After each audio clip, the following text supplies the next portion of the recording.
Iceland's landscape is unique. Located on top of two tectonic plates, the magma chamber is so close to the surface there's an incredible surplus of superheated steam and hot water.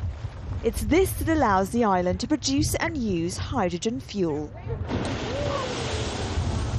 I split the water into hydrogen and oxygen. The two gases bubble up here.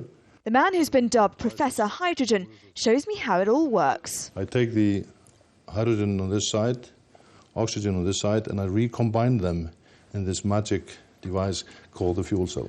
And now, Naz, you can check if the electricity is there. Yes, it's there. So this is the whole cycle.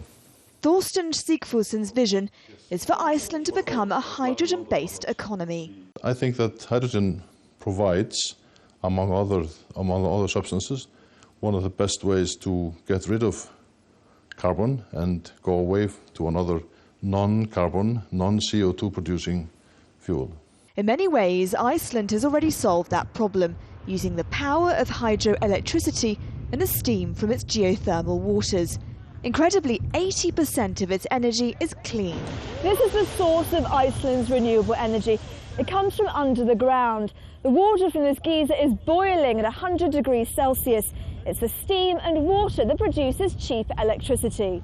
But it wants to go even further, transforming its transport system so it doesn't rely on fossil fuels. This boat, the first of its kind in the world, is part of that project. It's been converted to use hydrogen fuel. The plan is to have fleets that use this type of technology.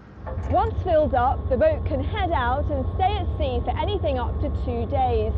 The hydrogen acts as a fuel, powering up the lights, the steering, the navigation system, everything that uses electricity.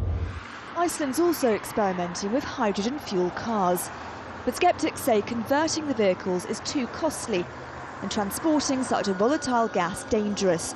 The Prime Minister isn't totally convinced that Iceland can rely solely on hydrogen. The combination of hydrogen and other alternative fuels is where we're heading. I think we are on a very responsible course with respect to reducing greenhouse gas emissions. Where precisely hydrogen will fit in ultimately is very hard to tell right now. Iceland is one of the first countries in the world to use its natural resources to experiment with hydrogen. It needs the technology to work if it's going to fulfill its dream of becoming a totally green nation. It may take decades for that dream to become a reality. Nazanine Moshiri, Al Jazeera, Iceland.